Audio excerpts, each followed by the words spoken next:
Today I'm going to tell you how you're going to be able to move on from the girl that cheated on you, that you were probably with for a long time, and you probably loved her deeply, and you were very blindsided by the things that she did. And this is coming from a guy who was cheated on by his girlfriend that he dated for 4 years, me. And I'll give you a quick story. 2 years ago, I was on the way to the gym with my girlfriend, and I was trying to figure out how to work certain buttons in my car, and I was using her phone to do that, and she said some things that made me question her. And I never questioned her before, but this specific moment I did, and clearly it was for good reason. I checked her phone and found out that she was talking to somebody. That's what I knew at first, and then a few days later, after prying for information and figuring more things out and her confessing stuff, she told me that she had been having sex with this guy. She did twice. She went on dates with him, held hands with him in public, like crazy shit that a girlfriend of 4 years, it seems like would never do to somebody, especially because she lived with me. Anyways, she cheated on me with this guy that she just met from work. And yeah, I had to let her go. And that was really hard. But I knew I didn't want to become the guy that was stuck on his ex for years. And that was like the biggest intention in my mind whenever it happened, was to not become that guy. So I chose not to. And within about 4 months, honestly, I felt okay. So today I just want to tell you the things that I did that I know if someone else does, if you do, it will accelerate your process with moving on from this girl and not being so heartbroken. The first thing you need to do that sounds very normal, but isn't once I explain it, is you need to accept everything. And when I say accept everything, I mean accept the fact that she cheated on you, accept the fact that you guys aren't good for each other anymore, accept the fact that the memories are now just memories, like everything that's painful. But what you also need to accept is everything that you don't know to be true. I'm gonna give an example first to explain this. So my girl cheated on me. So I knew certain things, but I didn't know like other things she did. And there was a pretty good possibility she did other things. So I had to sit there and accept those things. An example was like, I accept that she could have had sex with more than one of these guys and just never told me, and I'm never gonna know. I accept that. I accept that she might have had sex with this guy more than twice. She probably didn't tell me all of it. I accept that. Like everything. I just was accepting everything. Everything I knew was true. Everything I didn't know to be true, but could be true. Everything in between. I chose to accept it all. And the reason I think this is so important is because when you accept it, truly, even the things that you don't know about, if you find out about them, you already have accepted them in your heart. So it's not gonna blindside you once again. And two, you're letting go of resistance to what is and like what could be, and you're just accepting the situation for what it is. So like if you find out more things, or if you struggle to cope with certain things, at least you're accepting it and letting go of that wall of resistance that is gonna keep the pain close. And I think that's super important, because when you resist a situation, you're not allowing everything to just happen. Your feelings are being stuck behind a wall of resistance that you've created with the situation. And these feelings need to flow because the situation is real. Your feelings are real.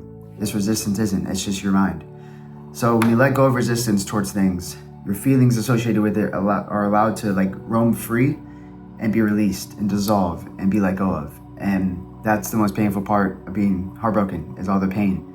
Your heart physically hurts. I know you know this if you're watching this video. So the first most important thing I did was accept everything. Everything that I know and everything that I don't know that could be true. The second thing that I have been big on for years already, but fucking tripled down when I got cheated on, was journaling. I literally have a journal right here full of stuff. You should journal about the way you feel. And not only should you journal about the way you feel, you should journal about how much you hate her. You should journal about how broken your heart is and how you wouldn't wish this on anyone. You should journal about the future you thought you had with her but don't have anymore. You should get all these thoughts and feelings out of your head, not just on paper. No one really understands your situation. And I found that out when I was cheated on. My brothers, my best friends, they wanted to be there for me, and in a way they were, but they're not going through it, and they haven't gone through it. They haven't been with a girl for 4 years, lived with her, and then got fucking cheated on. So they just don't understand. And I don't say that out of like rage. I know I just said that pretty vulgar, but like people literally just can't understand your situation because it's your situation. Some people have a good idea, but no one truly understands. The only person who really understands how it feels like from A to Z is you. So writing on the paper is kind of like talking to yourself. And the way you can make this a very, very, very good thing, it's formatting your journaling to where at the end of your session, you shed it into a positive light. So let's say you're just writing about how much she hurt you and how much you hate her. At the end of that journal session, you're gonna turn it into a positive light. So what this would look like for me maybe is I would remind myself like this isn't how I feel about her, and how I feel about her also isn't who she is. It's just how I feel in this moment. She isn't the things I'm saying she is, but she has done these things to make me feel this way. This is kind of just recentering myself because I don't want to be a guy carrying hatred in my heart, thinking that girl is a horrible person. Yes, she did something horrible, but she's not a terrible person that deserves to go to hell. She just hurt my heart. And as bad as that is, like, it happens. Fuck it. And then I'll go on to write about how, like, this pain I feel and this hatred I feel towards her, it's gonna turn into a good thing. And the reason it's a good thing is because I'm gonna be able to handle tough situations better next time. You see, like, I'm turning the situation into a good thing, into almost like a lesson that I'm learning. And I think that's what's really important about journaling when you're journaling about like negative things, is turning into a positive light about the situation. Third thing that is one of the most important things is feeling your emotions. Everyone knows you're supposed to feel your emotions, but not everyone feels their emotions. I guarantee like 95% of guys shove it all away and just don't want to feel them, and that's fucking normal, but it's wrong, and I'll tell you why it's wrong. The reason you don't want to shove your emotions away is because burying your emotions does not make them go away at all. It makes them build more and more underneath the surface. And what this does is it shows up in your next relationship when you're trying to love someone, but they keep triggering you because you never healed these traumas from that past relationship from the girl now. And then you ruin that relationship because you kind of feel the feelings associated with this girl with her. And that's only one thing that happens. Another thing that happens is you're gonna have so many ups and downs. You have a spiral of emotions that you kind of can't control because you never learned how to deal with them. You're going to sabotage regular friendships because certain things are gonna remind you of that, and you're going to literally have a different way you're thinking because you never healed. You're honestly just gonna become a very miserable person. Think about like all the 50, 60-year-old men that are like tough and masculine, but you can tell that they're living with a mask. Like you can tell they've never actually dealt with grief or other negative emotions before. They just kind of shove them away, and that's what they tell you to do. They don't seem the most happy, at least in my opinion. They don't look that happy. So I don't want to be that guy. So let me tell you what it really means to feel your emotions. I'm gonna demonstrate this shit because this is like the thing I did like every single day. Because obviously when I first got cheated on, I was crying every night. I'm not gonna lie. I was crying every night. I was in my bed some days just for hours throughout the day, 3 p.m. in my bed. And I was just feeling like shit. But it comes to a point to where you gotta get tired of feeling like shit. And then you wanna push it away, but you shouldn't. You should still feel it. And the way to do this to where you're not just feeling your emotions, but you're letting them go, is you sit there. I'm tiny as fuck in this chair, but the way you do this is you literally sit there, whatever you're doing, in your bed, your car, your chair. And when you feel the wave of emotions coming, you sit there with it. You don't pick up your phone. You don't distract yourself. Don't turn on the TV. You allow it to be, and you invite it. That's the weird thing, is you invite it in. So literally what I would do in my head and sometimes out loud is breathe in, kind of get centered in the moment. And I would just say, I invite you. I invite this feeling. And I would bring it into my awareness. And then the next part is even weirder. I would sometimes physically hug this feeling. And it sounds so weird, but like this is the thing that works so much for me, is imagining myself hugging that emotion and bringing it close and allowing it to really join my body. I was sitting with these emotions. I would invite it in. I would tell it I invite it in my head. And I would hug the emotion and I'd breathe in. I would just let it be. I wouldn't want it to go away. I would let go of that. I wouldn't want it to get any better. I would just let it be. I would feel it. And the weird thing about doing this is that it instantly goes away. Not completely. It kind of dissolves like 80%, but that weight of emotions goes away. A little bit of the emotion remains, but that's kind of how it is. You're gonna need time to really feel emotions and heal. But that technique is how I was able to go throughout my days and not feel like shit. I was able to go to the gym, not just sit there thinking about it and feeling it and fighting the urge to cry every single workout. I was just able to be happier and more at peace because I was able to have really a coping mechanism to how to feel my emotions. And if there's anything you take from this video besides the fourth point, honestly, it's probably more important, but Other than the fourth point, if there's anything to take from this video, it is that technique, because that is gonna be your therapy for yourself. Now this fourth thing, this is the most important part of letting someone go. If you don't do this, you won't move on. You will hold resentment towards this person, and they will kind of control your emotional state because you're not going to move past this. So the fourth thing you need to do is forgive her.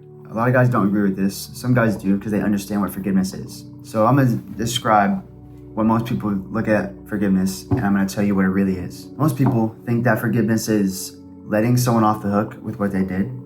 They feel like they have to hold some sort of anger or grudge towards them to kind of show them like how much they hurt you or how bad their decision was. And the thing is, this doesn't do anything, because the only person who feels that grudge and that pain, the resentment, is you. You're the one who's feeling so much resentment towards this person. You're keeping these negative energies close, and you're really going back to step one. You're just not accepting the situation because your lack of forgiveness is showing that. When you live like this is how you'll hold a grudge for someone for years, and it's how their name popping up in your mind completely changes your mood. It's how when you meet a new girl that's named the same name, you feel this weird feeling inside because you never forgave her. You can't just magically forgive someone. Like, you don't one day wake up and just say, oh, I forgive them.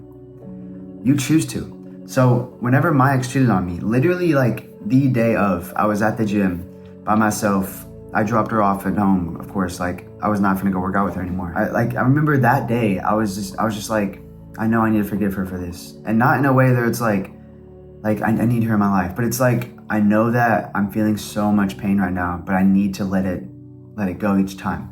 And the way to let it go each time is to forgive her every time, over and over. I've probably chosen to forgive this girl over 1,000 times, which means I've sat there and I've felt emotions towards her, and I've like, damn, she's a bitch for what she did. But then I sit there and I say, but I forgive her.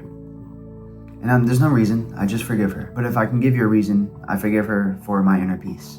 And that's why you should. You really do just choose to forgive somebody. And as hard as it is, you just choose to do it. Sometimes you're gonna have to sit there and really feel those feelings associated with her, and you're gonna fight the urge to say you forgive her, because like, why would you? Like, that's kind of how it feels. Why the fuck would I forgive this girl? But you do, because you understand that forgiving her is how you're gonna give yourself peace.